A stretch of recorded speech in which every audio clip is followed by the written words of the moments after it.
Hello, everyone, and welcome to Hope. My name is Tammy Lynn Connors, and this is my podcast and YouTube channel. Welcome, and I want to welcome James today. Hi, James. How you doing? I'm good. How are you? Pretty good. Great, great. I always say to people, it's crazy how God, whatever you believe, the universe, I believe God puts people in your lives. And I came across James on Facebook and sent him a friend request, and I followed and been watching his stories and just have a great story of hope, I believe. And the thing is when I do these, I don't really know their stories yet. I just kind of see what I see, I guess. And so my mission and vision with Hope is just to help somebody that's struggling, just to have that person at home that is all by themselves, that feel like they're all alone, know that they're not alone. There's so many people in this world that have went through struggles, unfortunately, but have gotten to a strength through those struggles. So James, I'm pretty sure your story is pretty powerful, and I'm super excited to hear about it. So I guess let's just start wherever you want to start. I don't know, some people like to start now and some people like to start at the beginning. So Well, a little bit about me. I'm from Toledo, Ohio. Grew up here, born and raised. Um, Moved around a little bit. I stayed in Fort Lauderdale for a couple years. My granny moved back up here. Moved to Columbus. Moved to New York. So I've been around a little bit. My bringing wasn't up so much. That's why I moved around so much. Like with a lot of foster homes, going in and out of foster homes. Lost my mom lost me when she was I probably was only like a couple months. okay. She was on drugs real bad, so they ended up picking us up, me and my sisters. It was four of us that started off. I got three sisters right now that started off. Three sisters, and I was the oldest brother. I was the Okay. only boy. We ended up getting taken. My stepmom ended up coming to get us. My dad was dealing with my stepmom, which was my adopted mom. I ended up getting her last name and stuff, and then we went from there. Age of 10, I started being in the streets, a lot of gangbanging and stuff, and that's pushed me all the way back. That's like well, started just being everything from there. Um, What age did you say that was? 10 years old. 10 years I old. was in the streets. In the streets. Were you like selling drugs, or were you just kind of? No, I was more of a robber. I was robbing people a lot. Not that I'm not gonna say age 10. Age 10, I started to really learn how to steal. Okay. So I was going to stores selling stuff. And it kind of technically went from there. It was more like you don't got that, you don't have that type of that home settlement. Because my stepmom, she was very abusive. She raised us good because it wasn't for her, and I thank her God to this day. When I talk to her, I always thank her because if it wasn't for her, I wouldn't even know as much as I do now. We wouldn't go to school or anything when we was younger. You know what I mean? So she did. God saved us. She brought us to her. She taught us everything we knew. You know what I mean? So if it wasn't for her, I wouldn't even be in a position. I probably wouldn't even be able to talk to you right now. You know what I mean? So she helped us out, but at the same time, she was very abusive, mentally and physically. It was times that she would beat us bad. I mean, I had scars on my mouth, all that type of stuff. But we had to go to school. Sometimes she wouldn't even let us go to school. But we had to deal with it. You know what I mean? Then I think I got 10 years old. I used to fight with my little sister all the time a lot. We young. She playing with my toys. I punched her or something. We just fought a lot. And then got to the point where one day I ended up going to jail and stuff. Went to juvenile. And this was the old CSI. Oh, okay. And I went down there and it kind of woke me up a little bit. You know what I mean? I was cool, and I was dealing. It was a police officer. He was a black guy. I cannot remember his name, but he came and talked to me. He was like, "Man, dude, you can't keep doing this to your sister. That's your family member." You know what I mean? And he said, "Man, listen, I tell you what, be good, do what you're supposed to be doing. I take you to the WWF." So I was doing everything. He took me to a WWF, and then I want to say it was a little more time. I was stabbing my little sister. Oh. Went to jail this time. I stayed in there probably about a week. They told me to ask me that I want to go back to my mom. I told her no, leaving her. And I was just bouncing from foster home to foster home. So that age, I was 10 when I got out. So ended up turning 11, man. It was just over with from there, man. I was dealing with a lot, you know what I mean? Because my older sister, she had already moved away from home. You know what I mean? She was already in the streets. My older sister got me by 3 years. So I'm 32, she's 35, I'm 36 soon. So, she already moved up the house. She was already doing everything. You know what I mean? She was already in the streets and getting developed and stuff. And I was just dealing with trying to be a man for myself, you know what I mean? And then it just started going downhill for me, jumping from foster home, foster home. I didn't have much. I was sleeping in the streets at age 11 and 12, you know what I mean, in the streets. And then my mother stepmom, she ain't my stepmom. She was like my foster home, but I used to go to school with her son and stuff. Okay. We went to school together. She was I was so she was a high, how can you say it? She was a high, where foster kids go to. Like she was like one of the ones that if you was a real behavior child, you would go to her. Okay. And I ended up going there, but I've been knowing her South little kid. Like I said, me and her son went to school together. So I ended up going to stay with her and stuff, and I stayed with her for a minute. And she took care of me real well, you know what I mean? It was still kind of lopsided because, like I said, I was still in trouble. It ain't nothing like being with your real mom, but can't do nothing about that, you know what I mean? Right. So I ended up dealing with that, and then I was going to counseling and stuff, and I started getting reconnected with my sisters. You know what I mean? I might see my sisters in years, so we started reconnecting and getting back together. Which she started pushing me away from her. You know what I mean? So now I'm 17 years old. It's 2007. I left her house. Ran out of her house, left one day. She pissed me. Well, actually, I got kicked. I dropped out of school. I needed 2.5 credits. Told her, I'm like, man, I told the teacher, me and my teacher get into it or something. I got mad. I was going to a school. It was called Mayfair Behavior School. I was going there, and I told my teacher, I'm like, I was about to graduate too. And I told her, I'm like, man, fuck this school. Excuse my language. No, it's okay. So I don't want to be in school right now. I'm done with this. It was a frustrating year. I was dealing with home stuff. Just like I said, me and my sister start getting back with us. It was just frustrating year. Dropped out of school, left. I don't want to go back to school. I want to say I dropped out of school with June, about to graduate, and ended up catching a case in September. That following a couple months later, I'm caught a robbery charge. I'm going to sit. I'm 17, just turned 18, so went in the county. I sat in that county for probably about 6 months, and then they ended up sending me to a rehab center. Sent me to go to a rehab center. It was like a rehabilitation for it was more like for your behavior and stuff. You know what I mean? And I'm going in there and got kicked out of there fighting. So they kicked me up out of there, sent me to prison after that. So I spent the rest of that time, spent probably about 9-10 months in prison. Finished that time. Now, I hate to say it like this, but when I went to prison, it was a fun game for me because it was little time. You know what I mean? And I was down there with people that was doing life, 20 years, whatever. You know what I mean? And it was a joke to me, so I ran through that little time. Came back home. I was cool. I think I got out. I went in September. Got out in September. Got out September about 11th, something like that of 2008. Yeah, 2008. I want to say I went back to prison on Valentine's Day of 2009. Went to prison for another robbery charge in the Florence. Well, I had a robbery charge. Then when I ended up going to Striker, I ended up catching a Florence assault while I was in there. So me and the guy got in a fight, I broke his jaw. So, man, that was that. And I'm getting some time, so I ended up leading out to 5 years. After my 5 years was up, You stayed in prison for 5 years? 5 years. I did the whole 5 years.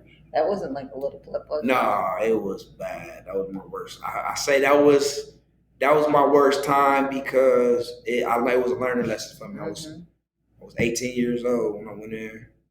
I got out at 24. So it was kind of a learning lesson for me. And man, I went through so much during that time. I really didn't have nobody there for me. I probably got out of that whole 5 years. I probably got like 3 money orders. You know what I mean? So it started making me learn. Start who was there for me, who wasn't. You know what I mean? And I started opening my eyes. So I learned a lot during that time. So after that time, I my 5 years, I came home. I was getting on the right path. You know what I mean? I was chilling. Everything was cool. I started boxing again. Boxing? Yeah. You're a boxer? I was boxing. I've been boxing since I was young. In and out the gym. And when I finally got back into the boxing gym, I got back to boxing. I was 23, 24, and that's when I carried on. So I started by boxing again.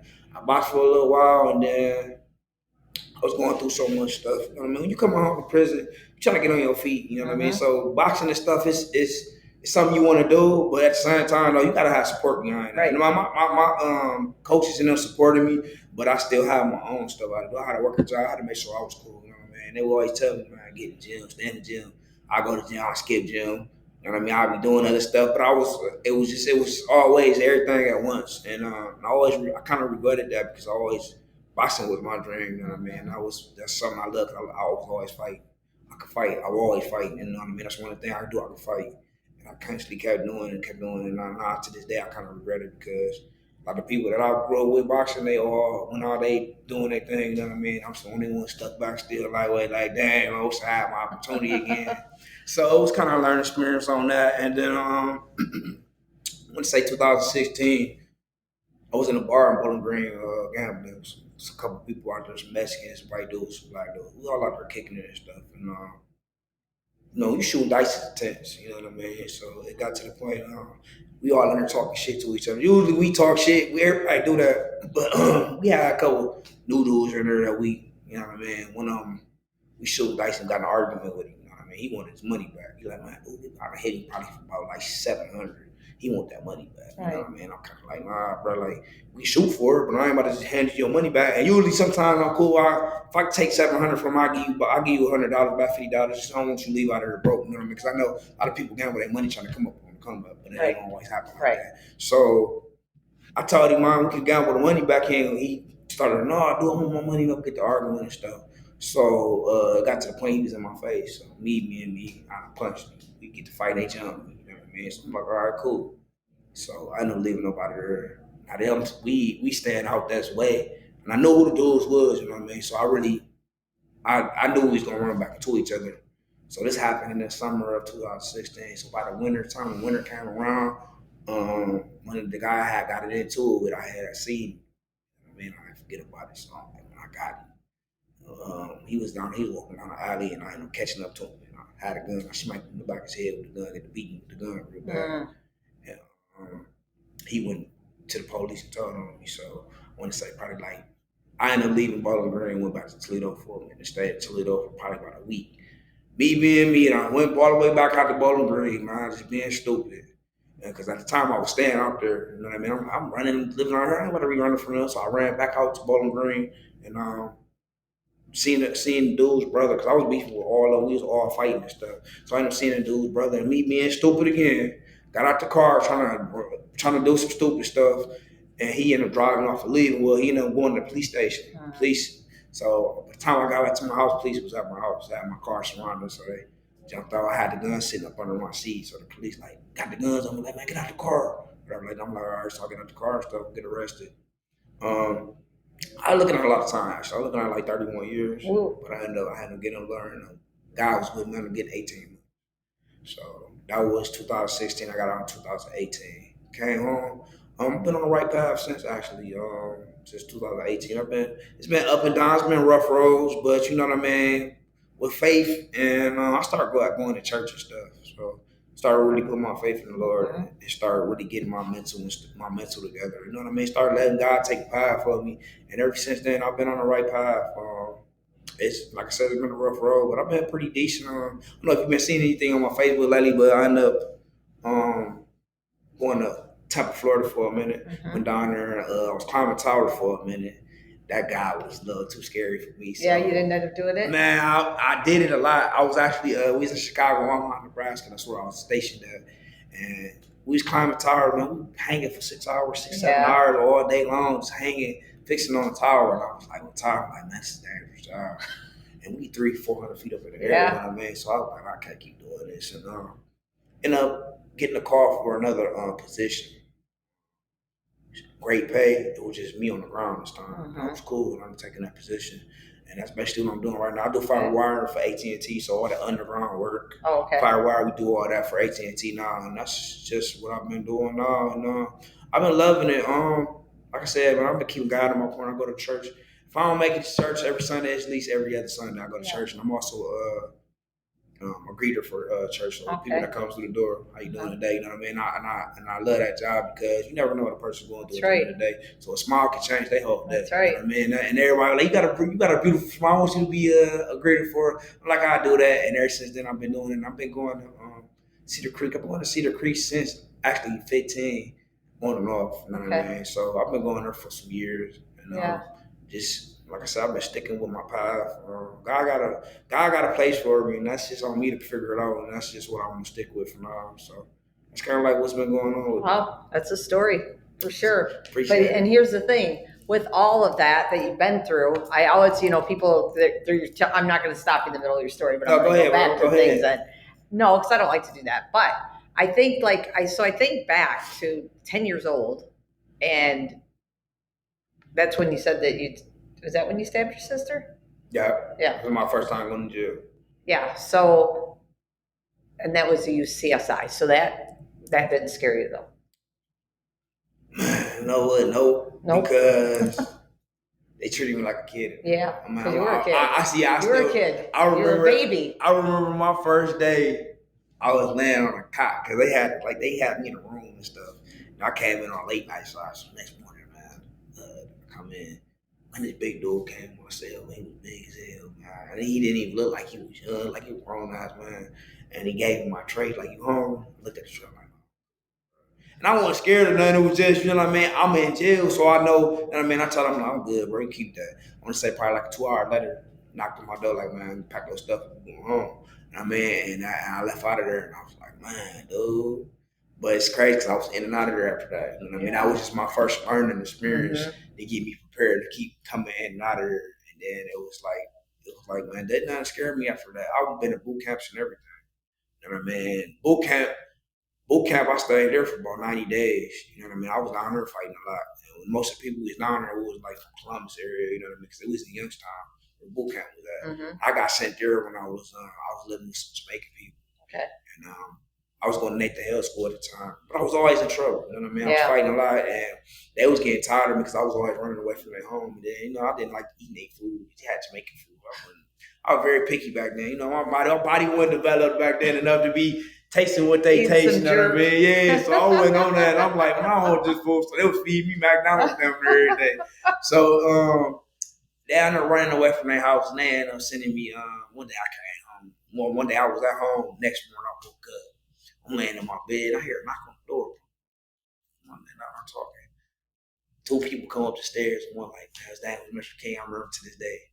His name was Mr. King. Came in like, man, what's going on, bro? I'm like, who's you? You know what I mean? I'm like, what the fuck going on, man? I'm gonna go to another foster home? Right. You know what I mean? He like, man, listen, I want you to pack up some stuff.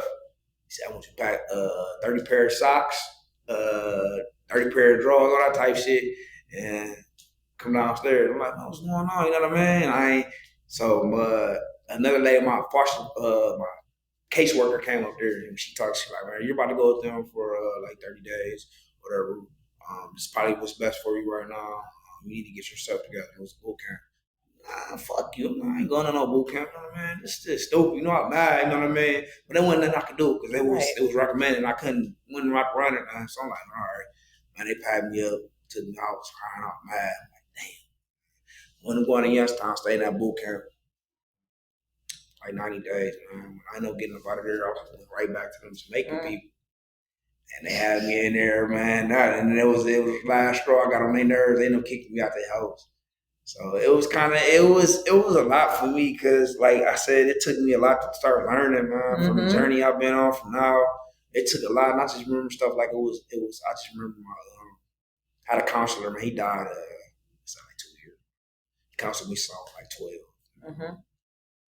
He told me one day when I was talking to him, he said, man, you know what? You're not gonna be 13, 12 no more. He said, man, you wake up, you're gonna be 18. He said, remember I said that when I first went to jail, that's all the person I thought about. I said, man, it's like just yesterday he just told me I'm gonna be 18 years old, sitting behind bar fire, get myself together.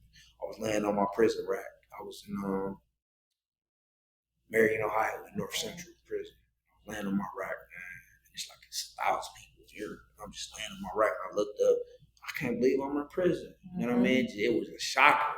It was like he had a crystal ball, huh? Yeah, because it was like, man, he just told me that I was gonna be in here. I really was in there, and you know, a lot of stuff opened me up. But like I said, it's like you continue with your same path. You gonna continue doing the same thing. That's right. And that's kind of what it was with me. It's like I just didn't open my eyes up. Like it took a certain age for me to open my eyes up.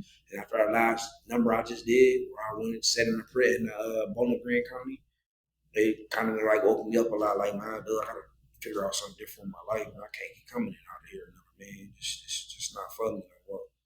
And I'm at that point now. You know what I mean? Yeah. Don't get me wrong. I still go through I still can have anger issues. You know what I mean? I'm learning. I'm working on that a lot though, because it used to take it like this. Somebody say something to me, I just flip out. Now I got more patience where I sit and analyze my situation. Is this working? No, just ain't working. More humble now, you know what I mean? Even at work, I'll be dealing with stuff at work, you know what I mean? So I had a guy that's been on my throat for the longest, but I just, man, getting away from it. I need my job. I don't got time for this. You know what I mean? Let me walk away from it. I just ignore it. And guess what? My day goes better. You know what I mean? So it's like I said, it's a learning experience. You start trying to learn yourself, trying to figure yourself out. Yeah, it takes time because I'm only 32 right now. Right. I mean, I got years. You know what I mean? So, and I ain't got no kids, which is a blessing for me. But at the same time, maybe one day I might want to, but at the same time, though, I just want to make sure I'm prepared to be able to, if I'm going to have kids, be prepare myself to have kids, be able to have my mind ready for that, because a lot of people wasn't ready. I can't really blame my mom, what she went through. You know, my dad he really wasn't anything. He was selling drugs and working, you know what I mean? And he had her selling his drugs, so she got addicted to the drugs. Okay. The next thing you know, we all out running around and running the stores, and you know what I mean? We hungry. She all drugs. We hungry. We running to the store to get something to eat. My sister got us down the street in Pampers, and that's how we got caught and got took. So, you know what I mean? So that's why I was happy I never had any kids. I didn't want to be a deadbeat. I didn't want to be that, see that same cycle. So now, do you know your real mom? Yeah, I know. Okay. Do you see her or talk to her?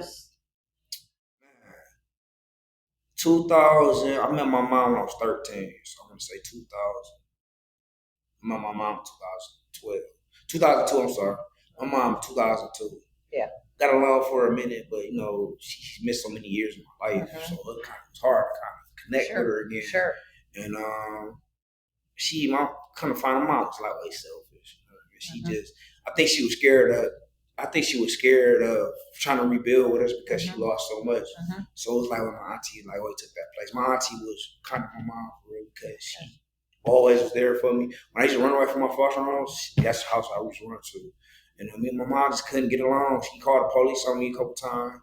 I had my ex. I stayed with my mom for a little while when I came home from prison. And she called the police on me. Well, she ain't called the police on me. She kicked me out because she didn't, you know what I mean? She wanted stuff her way and I wasn't on it, you know what I mean? And she dogged me out, you know, my son, you ain't shit. I'm like, all right, cool. You know what I mean? I ain't cussed her out, nothing, left her out, you know what I mean? And ever since then, I never spoke to her. You know, it's the last straw between me. I ain't got nothing to say to you. We ain't spoke since, so it's kind of been like that for a little while now. Let's say like 7 years now. I see her, she be at my auntie house, but I just don't give her time of day. Yeah. Which might be wrong, but people gotta understand what I'm going through at the end of the day. You say that, and I've learned a lot about detachment, and I actually just did a video on this because I know that family's family and blood is blood. Exactly. I get that. But at the same time, we have to protect our peace. Exactly. You know, and if it's not something that's good for us, then we have to detach from it. You know, it's not that you don't. That I said this the other day. Like, it's not that I don't love that person, because I do, but I can't keep hurting myself. I can't keep hurting myself because they hurt me. It's a mental abusive. It just goes on and on and on, and I just can't do it. And you know what's so crazy? Because my granny just died. Well, actually, man, it's been a line of deaths.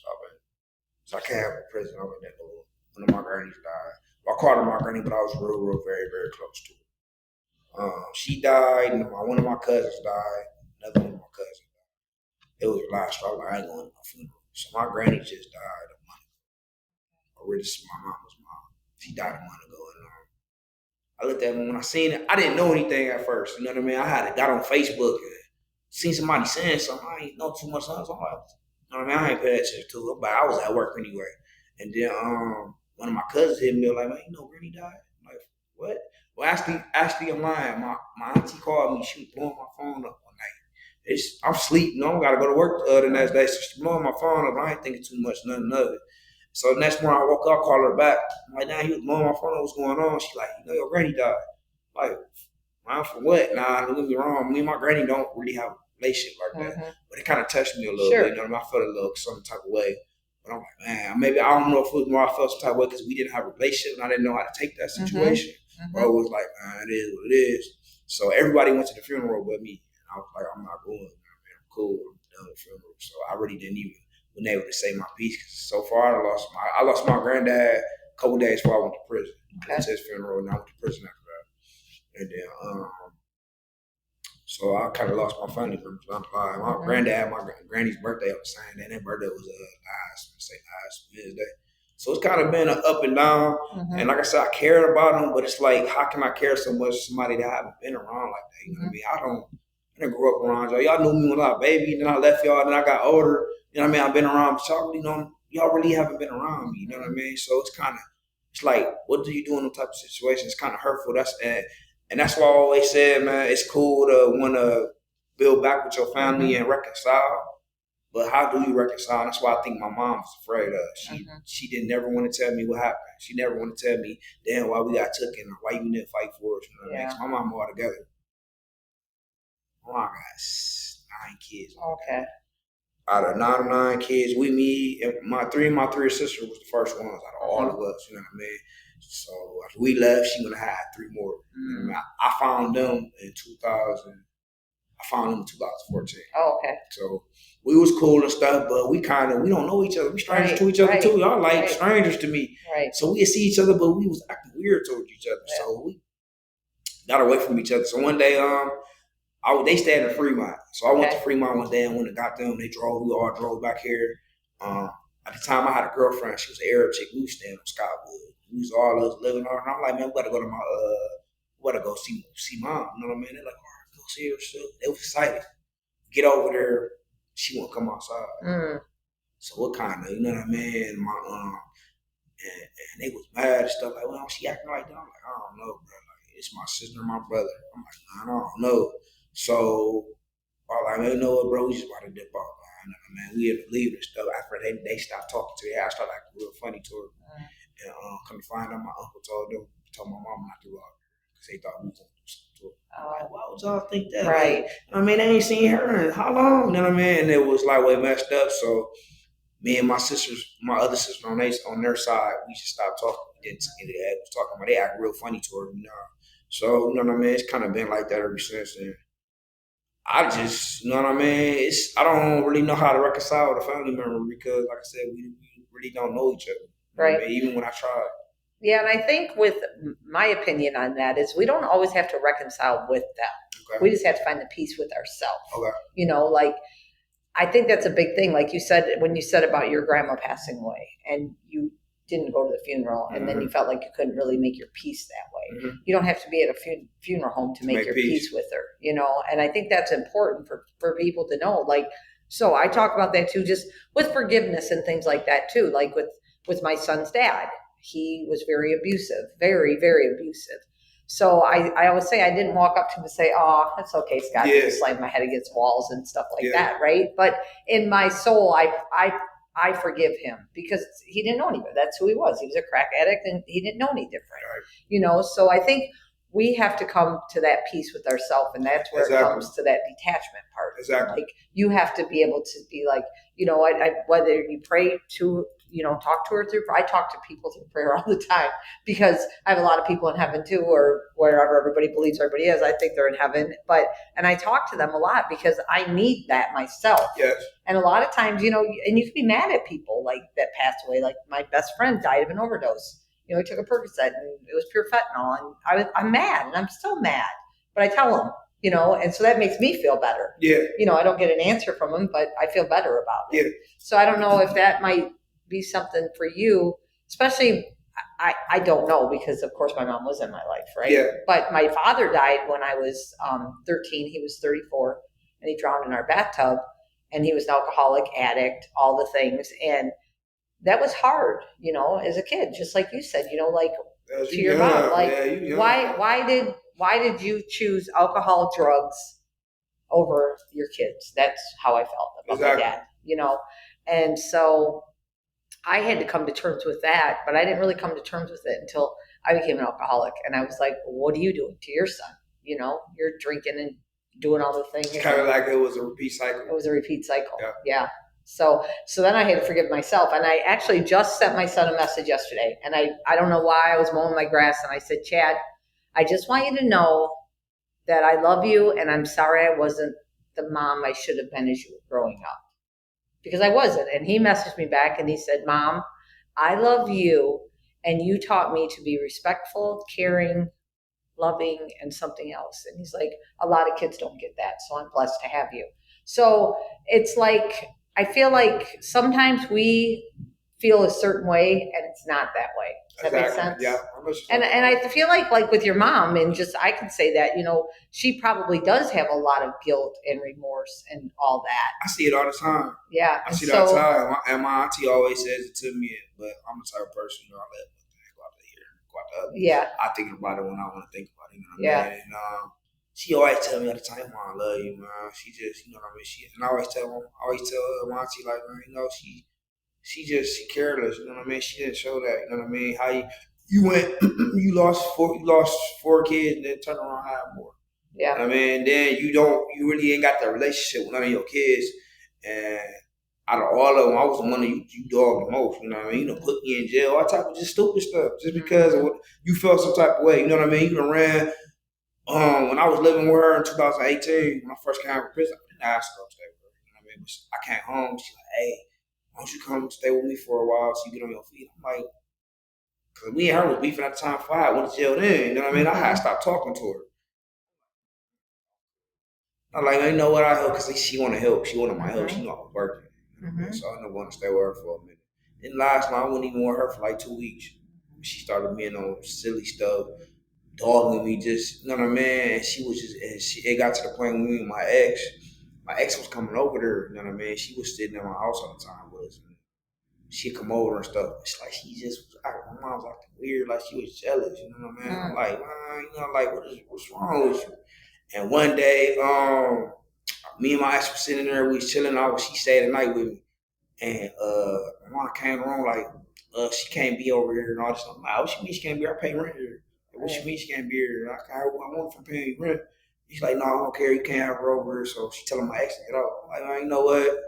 Like, man, I'm not on. She ain't got to go nowhere. So we get to arguing and stuff. She's like, man, you can get out of my house or whatever. I'm like, no, that's cool. And I start packing my stuff up. So my ex was going to. She ended my ex. My ex was going to leave. And she got in the car.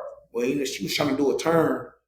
And my mom screaming up and down, "You trying to hit me?" And called the police. So when my ex ended up leaving and stuff, I told my ex, I'm like, man, can you just go back to my mom? I ain't knowing she called the police. I'm like, can you go back to my mom and grab my stuff? She's like, yeah, I'll go over there. She said, yeah, I'll go over there. She ended up going over and getting arrested. Oh.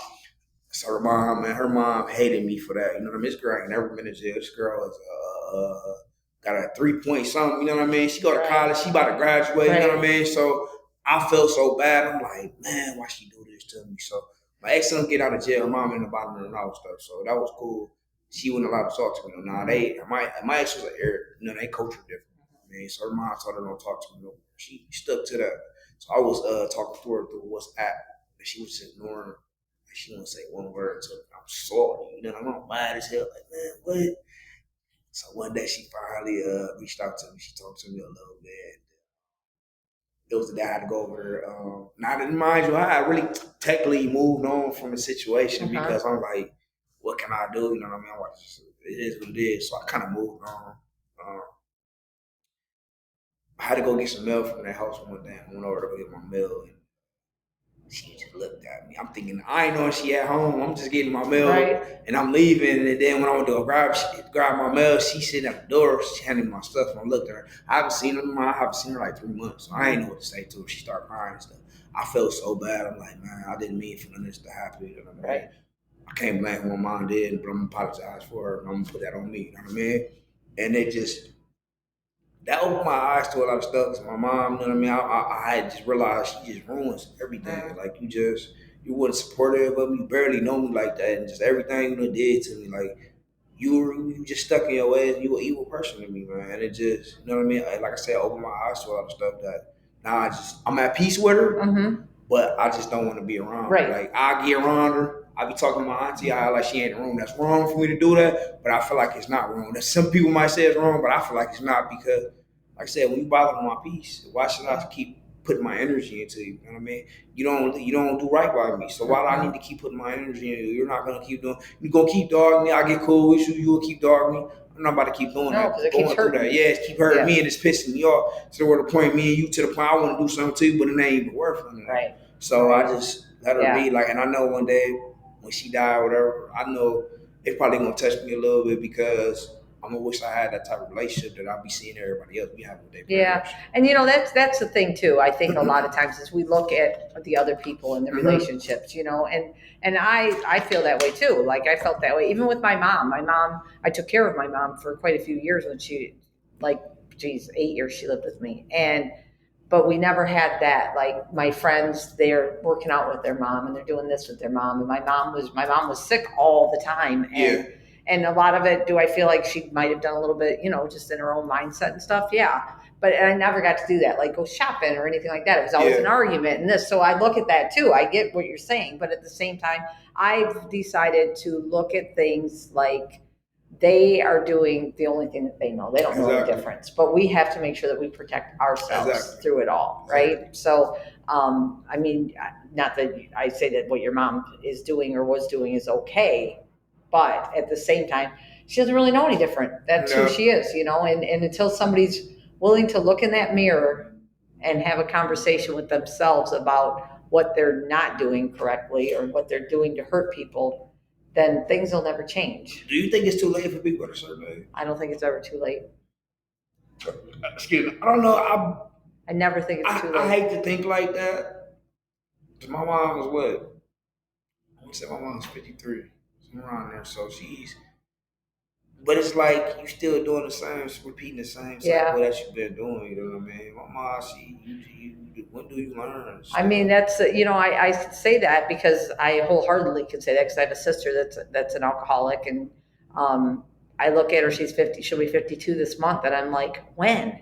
And then so every day I just say a prayer for her, and I think to myself when you just said that is, we all have a purpose here on earth. Exactly. And I feel like my sister, I tell her, I'm like, man, God must have a really big purpose for you. You probably should get it together so you can do that purpose, So whatever her purpose is, and I think there's always hope for somebody. Maybe they just need to hear the right person or meet the right person, and maybe not. I mean, there's a lot of people that leave this earth that weren't good people or didn't find their purpose, And so I think that in the long run, it's all about.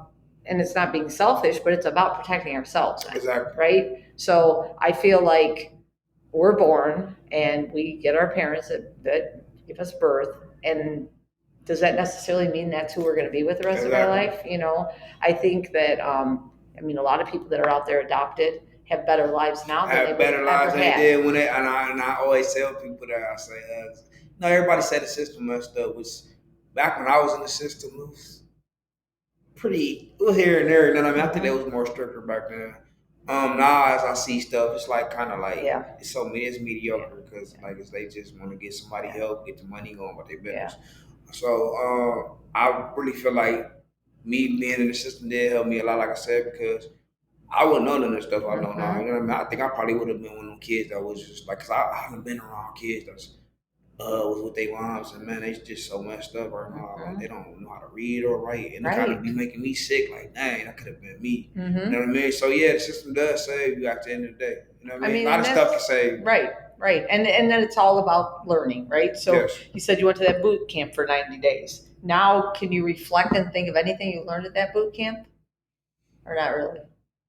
You were young, so. I was young, but it was, I was around a lot of bigger guys. I was little, you know what I mean? I'm only probably about this tall in there. All the dudes in there, they was 16, 17. I think when I went there, I was 12, 11, somewhere around there. So I was young, you know what I mean? All these dudes in there were big. The most I probably got from that situation, going to that boot camp, was more of just a place for me to figure out, like, what I was going to do next in my life. It really was. It was a wake up call, but it wasn't because I really didn't know no better. You know what I mean? I was still. I came home. It was like I think it was just a punishment for me for the moment. I'm still in foster home. I'm still a kid. I'm still gonna have selfish, messed up ways doing stuff I ain't got no business doing. So it was just a learning experience for the moment, and I just took it as that.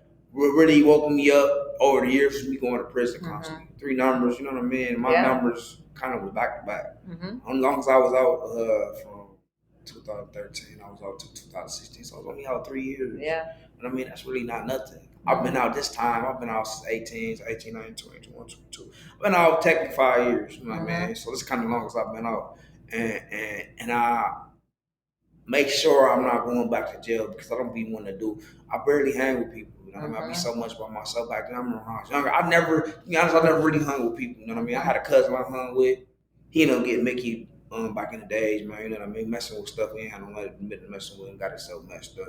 So it's kind of like I don't really hang with people. I don't really like people like that. And the people I do like, I see, but I don't. You know what I mean? I'm the type of person I like to be in my own lane. I like to be in myself. Usually when I travel, it's a lot by myself. I just don't really deal with people because you never know the real person. You know what I mean? A lot of people act like they like you, and then they really don't like you for real. You know what I mean? And I be seeing that stuff. People be smiling, oh, they act like you're cool, then be something else behind your back. So I seen that a lot, and that just reminded me not to be around people. That's why I'm like, well, alone. I'm very introverted. I've been like that a lot of my life, especially since coming out of prison or doing that prison time. Made me very introverted because, like I said, you find a hole in your corner when you go to jail, and nobody's obligated for nothing. I'm not obligated for you to give me no money or do nothing, but it's the thought. A letter can get me by a long way. You know what I mean? You can write me a letter like, oh, hey, how you doing? I was just checking on you. Hope everything going well. I didn't get none of that. These from close friends and people that say they was cool with, you know what I mean? Or none of that type stuff. So like I said, you're not obligated to do nothing for me, but it's really just more of the thought. You didn't have to send me no money. It was the thought. You could send me a letter. Don't sit here and lie to me in one store. They come around, I ain't got what you asked. You know what I'm saying? So that was a real big learning process. So now like it's like I can sit in the house, mind my business. I don't have to go out and drink. I don't do none of that. I can be by myself all day long and not good. And people not seeing me sit in the house, like they be laughing, like, man, dude, you institutionalized. No, I'm not. I just learned what's out here going on. That's so special. You know, I done did that already. I lived my young life. I lived my grown life at a young age. So what do I need to prove? No, I don't have nothing to prove y'all. No, I want to work and make money. That's right. And protecting your peace. Yes, that's all I'm gonna do. So I say a lot of stuff woke me up, and like I said, now that I'm 32, about to be 33 next month, I'm starting to see more and more of me getting older and starting to get wiser and more mature. And it's like, man, I don't need you. I don't need you. I don't care if you go. You know what I mean? It's just that's just what it is now. Yeah. So. Yeah. No, that's good. That's what I feel like that's where we all need. That's where we need to get to, is to protecting our peace and learning who we are. Yes. More or less learning who we are, not what everybody else is doing. It's what we're doing. Yes. You know, that's that whole mirror thing that I talk about all the time. I feel like people like you got a bigger story and a bigger picture because, man, being on drugs and just, man, cause like I said, I've been around it all my life. My auntie, man, she's been on drugs about 10 years now. So now you weren't? No, I never did drugs. Yeah. Never. Yeah. I just been around. My mom was on drugs. My auntie was on drugs. So a lot of my family, I had two aunties that was on drugs. My one auntie, she been on drugs 10 years, but she was on drugs since probably early 80s, you know what I mean? And I used to watch her because that's where I used to run away from. When I used to leave run away from home, I run to her house. I stayed the night at her house and one of my pockets, all type of stuff. I remember taking money out of my pockets and stuff. And I'm living in her house, so I wasn't really doing it. I let her take the money, you know what I mean? But I just remember them days, and it was like every time because I usually go over her house every Sunday. Sometimes more, but most of the time I go over on Sunday, we just be sitting there talking, and it just always dawned on me. I'll be thinking like, dang, man, Auntie, I'm so proud. I actually just told her this last week. I was over there, and I was like, man, you know, I'm real proud of you. You really did it. You said you ain't make no excuses, nothing. I said you've been off drugs and clean for 10 years. I said, man, you really changed your life around. And she really did. Because she got about 7 grandkids. And they all in her life, she take care of them. She bring they over there around. And like it just woke me up. And I said, man, dang, man. I said, why you and my mom couldn't trade places? You know what I mean? Why you couldn't be my mom? Yeah. You know what I mean? I hate to say it like that, but I'm like, I'm just proud of you, my auntie, and I'm proud that you took care of your business and got your life together. Yeah. You know what I mean? You ain't making no excuses. Right. So and that's hard because when you think like that, like, why couldn't you do that? My sister just said to me the other day, I wish we could trade places. And I said, I wish we could too, because you could be sober then. Because that's it. It doesn't have anything to do with anything else but exactly. That, you know, and so good for your aunt. That's awesome. Yeah, so that's very awesome. That's why I say your stories. It's bright. When I be watching you and seeing the stuff you're doing, and just to know that you were recovering, and I'm like, man, wow, like, you know what I mean? You came a long way from a lot, and I not commend anybody that's willing to change that, sacrifice their life for certain things. Because if you don't sacrifice for anything, I feel like you ain't working hard enough for it. Because anything you got to sacrifice for is working hard for. A lot of people don't want to sacrifice for nothing. Everybody want to keep continuously the path. I got a friend right now to this day. Man, she gets drunk. Like it's like she can drink. She can drink a little shot and will go crazy. Yeah. Like she get real drunk. Yeah. And I'll be telling her, like she got a very, very like what's her name? I'd be telling her like, nah, I said, man, you know, drinking just ain't for you. I said, you got a mental imbalance when you drink. I said, I don't really think drinking for you. I said, I'm like, hey, you need to quit doing that. And one day, she got real drunk at a bar and she was just going crazy. And I'm like, and she was trying to fight with me and stuff because I was trying to help her out. Like, man, you need to come on, man. Let me take you up out of here, take you home, make sure you cool. And she didn't want to do that. And she get arguing and fussing with me. I'm like, nah. So I think she had scratched my face though one day. And I told her, I said, man, because I could see she's so drunk and I'm grabbing her trying to get her out this bar because she's in there just acting crazy. And she scratched my face up. So I had told her, I'm like, man, you know what? I said, man, you need to stop drinking so much. I said, drinking not for you. I said, you need to get some help. And she told me she was going to get some help and all that. And I'm thinking she was seriously about to go do it. And I don't know what she's doing now because I haven't talked to her in a little while. Yeah. But I'm kind of hoping she went and got some help. But I keep noticing more and more people that just can't handle the liquor. I'm not saying it's wrong to drink. It's okay to drink, but make sure when you're drinking, you can tolerate what you're drinking. Right. When it's getting to the point where you're fighting and you're putting your hands on people, you always want to fuss, argue. That lets me know that that's just not for you. You know what I mean? I was always telling her she, actually, to be honest with you, she got 2 DUIs. You know what I mean? And I kept saying, I said, man, dude, I said, when you gonna learn? She still drinks and drives. And I say, like, I only had a shot. I said, the police, when he pull you over, he ain't gonna be saying that. Right. He gonna be saying you was drunk. You know what I mean? That just shot this, you still drinking and drive. I said, man, you gotta realize what you're doing. I said, if you're gonna drink, especially with you and DUIs, sit down for a minute, get sober, let your body calm down. Yeah. Then, you know, if you know you good enough, then leave. I said, drinking and driving, I said, you can't be doing that. I said, you're not in that position to do that. You know what I mean? You shouldn't be doing it anyway, but you're not in that position because when you drink, you're all the way mentally messed up. You're I don't know, distorted, whatever you want to call it. Distorted. Your brain's not good. You know what I mean? You keep doing it, she just don't listen to me.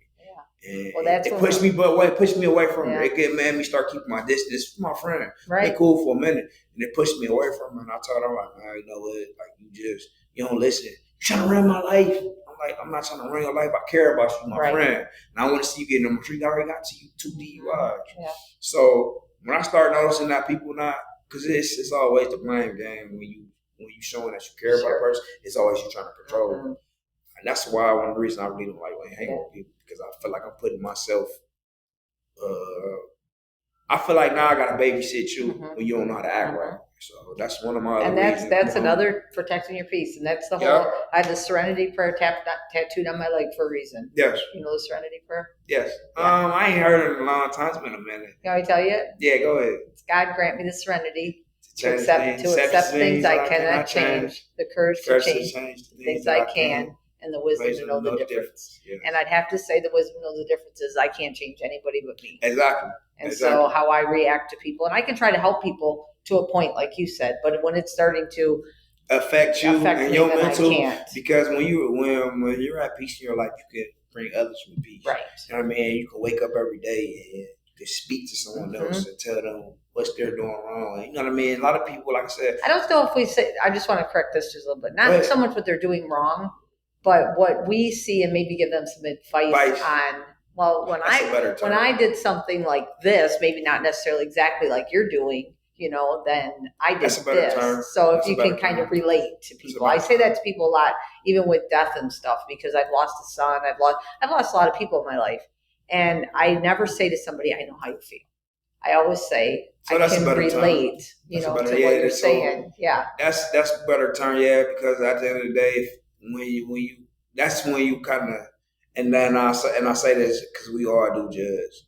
I don't care what nobody say. People always say they don't judge. Yes, we do, because if you walk in a room full of people that smoking and drinking and doing whatever, you judging them people because you know you don't do that. You basically walk in a room like, hey, what's going on here? You're judging because at the end of the day, you're looking at your surroundings, you're measuring out your surroundings. We all judge. So it's not meaningful. It's just supposed to be human nature, man. Right. That's your second nature. You're supposed to be able to walk in the room and judge somebody, no matter what it is. You know what I mean? If I go in there and they see all these tattoos on me, if I go to an interview, the first thing they're gonna think, he sells drugs, or he's been in the streets, or he's been in trouble, or he's been in prison. I'm cool with that. You know what I mean? But don't base this interview off of don't base this interview off that. Give me a chance to speak on what's going on in my life, and I just dealt with that. I actually technically just got fired from my job. It's like 2 weeks ago. Okay. My background came back on my job. They seen it. So they were mad around my background. They were seeing some stuff. So I don't know, one of the people was mentioning something or whatever, but they said, man, let's run a background. They didn't run a background on me. And I wasn't mad or anything, but I feel like, dang, y'all want to judge me now? Like, y'all could have been did that when I came through the door. Right. So my background will come back like probably like a month later. Okay. And I was sitting there when you get a background check, the report comes back to your email. Okay. They're like, the person that read it, like, we just ran this is what we seen. Okay. And I'm seeing all the stuff on there. I want to say probably like 3 weeks go by, 2 weeks, 2.5 weeks, 3 weeks go by. And I was kind of down a little bit. My supervisor walked up to me like, man, what's going on? You all right, bro? I'm like, man, yeah, I'm cool. He said, no, you're not, man. He said, something going on. I said, man, I'm going to be honest with you, man. I said, man, my background came back and I seen it. And I was like, I'm kind of a little nervous, you know what I mean? He's like, man, what about your background? I explained to him, like, I've been in trouble. Right. You know what I mean? I'm not no perfect person. I made mistakes in my life, but I'm grown now. I'm older, and I'm learning from all that, and I just want to move on with my life. You know what I mean? He's like, man, I understand that. He said, I'm thinking me honest about the situation. He said, man, listen, man. He said, I continue doing what you're doing. If anything comes up, then I'll let you know. Left it at that. I'm going to say, man, about another week go by, 2 weeks, and I get that phone. Well, I ain't get the phone call. I'm in the car with my supervisor. He's like, hey. He's like, yeah, James is right here. And he's talking to like, man, he's talking to the bigger boss, our other big boss. He's like, man, make sure he come to the office when you get in there, right? So we get to the office and stuff. We drive in, and I'm waiting for him to get in here. So an hour go by, he finally comes to the office. I walk in this office and get to talking to somebody else, and then he turned to me like, man, he said, man, you got something going on, like as far as your background, I don't know what you mean. He said, well, I just got an email today, and they told me to let you go. Like, damn, for real? And I just knew it because as soon as my supervisor got that phone call, my heart dropped. All right. Like, man, it might be that day right here. Him was talking about it, like, man, whatever it is, man, bro, just hold your head. So when I went in there and seen that, you know what I mean, and he told me that, I'm sitting there, I was kind of down, like, damn, I knew that was kind of. He's like, man, whatever it is, bro, he said, man, just figure out what's going on. He said, man, my boss, well, not my boss, my supervisor, bro, he's like, man, listen, I got a name in the company. He said, man, whatever it is, man, we'll get you back in. Whatever. I'm not going to make you no promises. Try my hardest. You a damn hard worker. They know that. You know what I mean? So when I went home, I was like, well, so I sat there for so let's say, I don't know, it was a week and a couple days. And they called me back. My supervisor like, man, hey, he said, if I was to let you come out there, if we can get you to get back and work, would you be willing to come back? I'm like, yeah, man, what's going on? You know what's so crazy? Because I filled out a lot of applications. I was ready. You know what I mean? I was prepared. Right. Like, man, I'll go wherever it is. And he called me back, man. This was on a Friday. He called me. It was on a Thursday. He called me back. He's like, man, so if that's the case, he said we've been trying to work some stuff out. We mad. He's like, why we hiring him and then firing him? You know what I mean? Right. Like, we didn't. He's like, you don't deserve that, man. You want our hardest work. He said, I don't want to let you go. I don't want to see you going. I'm like, I understand. It's cool. So that following Friday, his boss called me. He's like, man, what's going on? He said, what you have on your record? I'm like, man, I got some little stuff on there, but it's, you know what I mean? It's old. You know what I mean? I did my time. I said, I feel like I'm being judged 2 times. You know what I mean? So he's like, man, listen. He said, man, we talking to the vice president right now, or whatever, or the company. We're trying to get you back in. He said, I'm doing what I'm doing. And it's left it. They said, send me your paperwork. What's going on? And left it at that. Send me my paperwork. So he called me about an hour later. Come back in the office. I was so happy. I'm like, dang. Come to find out, they talked to the vice president. We just had got a new vice president in our company. I work for AT&T, but I do their underground work for them. And he's like, man, he was like, man, the vice president came in. We started talking because the whole company, all my bosses and everything that was taking, but they went to bat for me. Like, man, Yeah. he a hard worker. He don't deserve this. Dude does his job. He don't bother nobody. He don't seem like no threat to nobody. Mm-hmm. He said, why did he don't deserve this? And he's like, man, you know what? The vice president said, this is what the exact words he told me when we was talking to him. He said he was driving down the street one day. He seen a sign on there. He said, man, don't let 5 years. He said the sign said, don't judge somebody off something for 5 years ago. And that's how he said I got my job back. Wow. And it woke me up. I said that was God. I said that was God because what other reason would it have been? You know what I mean? I just got fired from my job, get my job back a week and a couple of days later. You know what I mean? And then new vice president comes with the job. You know what I mean? It was so crazy because my HR manager, she was a lady, and when I called her the same day when I got fired. I'm like, man, what's going on? Like, they don't. It's like, why y'all don't want to tell me what y'all firing me for? You know what I mean? It had me so mad. Like, why do y'all do this? You know what I mean? Because y'all higher up, so y'all don't care about nobody else. Mm-hmm. Why you just can't tell me why I got fired? Why you want to sit here and act like, oh, well, we just use your background and come back. Okay, what did it say on my background that y'all fired me for? You know what I mean? She didn't want to tell me. And you know that, and it just pissed me off. That's what made me just like, I'm just going to go to another company. But God works in mysterious ways. And that's why I always kept my faith. That's why I always keep my faith to this day, because he works in the most wonderful way. Even when we sleep, he works it. That's right. You know what I mean? So well, that's why I say a lot of stuff wakes my eyes up to a lot of things, because we blessed at the end of the day, whether we know it or not. When you waking up every night, when your heart's going up and down every night, that's God. Yeah. He's working on you, and that's the best thing you can have. And if you say you don't believe in God, there's something wrong with you. At the end of the day, to me, it is, because that's your best support system. That's right. That's right. That'll get you through every day. And that's what you just said. I love what you said about that sign. I mean, and for him to say that, he noticed it too. And I talk about that a lot of times too. Like, if we just pay attention to those little signs, there's things that happen that we just don't notice, but there's all the time, there's things out there that are showing us signs. And and it's, I love to hear you, because you do have a background, you know, but you don't let it stop you. That's what's important, because there's so many people out there that I know that have backgrounds that, well, I can't go get a job because I have a felony. I can't go do this because I have this. And I interviewed a man, actually, probably a good one for you to listen to. His name's Dean Swift, and he's an author, but he also is like a CEO of his own company and stuff. But he does underground wiring too and stuff. And but he's still on parole for drugs. Like 30 years he's on parole. I forget what year he told me he gets off parole and what's in the middle of our conversation. But he never gave up, you know. And so it's just not giving up. And I think that's exactly what it is. We all, us as fellas, we always give up, because you don't even know how many times I could barely put food in my stomach because I'm not making nothing. I'm gonna get taxed off these little couple dollars, and you know what I mean? They expect me to work my ass off for these couple dollars, but I have no other choice, because it's hard for me. Fellas got it the hardest out here. I don't care what nobody say. We got it the hardest out here because we always being judged off our background, and it's always gonna continuously be like that. Like, so, you know what I mean? And it made me go start, after that happened, I went and started getting some of my stuff expunged, you know what I mean? I started going to court. I got to go to court now to get some of my record stuff expunged, because I still got stuff on there. I'm like, man, I'm tired of getting judged over this, so I'm about to go get some of this cleared up. And my job is working with me on that. Like, they like, man, we want you to go get your stuff expunged. So it was kind of learning, like I said, it was God, and it woke me up to it. That woke me up a lot. Like, man, that right there was another situation, because, like I said, a lot of people, they could have just left me, and like, man, no. And you could have left. You could have just said, you know what, screw it. Forget it, just went on about my business, because I done got turned down from a lot of jobs. I done got, hey, your background back now, we can't use you. And I got turned down a lot, like, and over the years.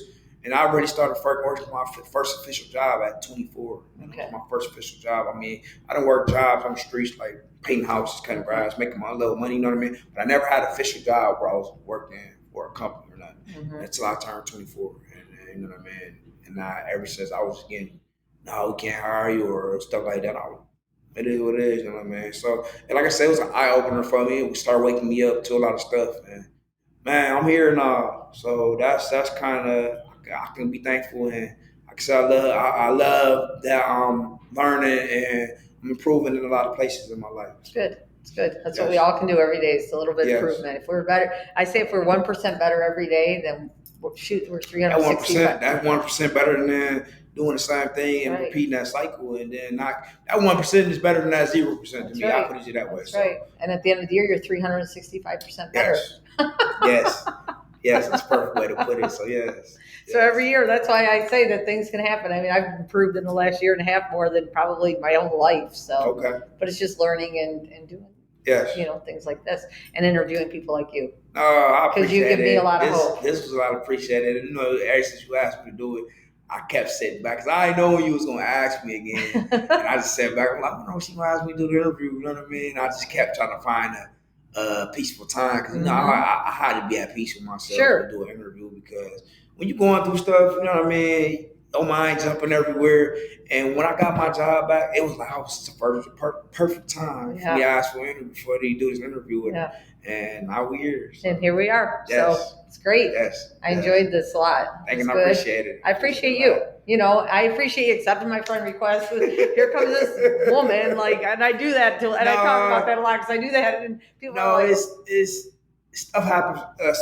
People come in your life for reasons. I don't care what it is. That's right. I can meet a homeless person on the corner. You know what I mean? Yep. He can speak to me for 2 minutes, but guess what? What he says to me might mean something. I might hear that. That's right. A couple years from now. That's right. You never know. So we meet people for reasons. Stuff happens for reasons. And I'm always gonna believe me and you met for a reason. Yep. So I'm gonna take that heat to that. So, all right, I'm gonna take a hug. Thank you. I appreciate it. Appreciate it a lot. Well, thank you. I appreciate you coming here and sharing your story with everybody. Problem. And I appreciate everybody getting on Hope today. And I can't wait. I'm sure we'll talk again on here. We'll talk again, but we'll talk again on here too. So, all right. Well, everybody have a great day. Thanks for getting on Hope. And don't forget that you're not struggling alone. We're all out here with struggles, but you can get to a strength just like James did. Thanks.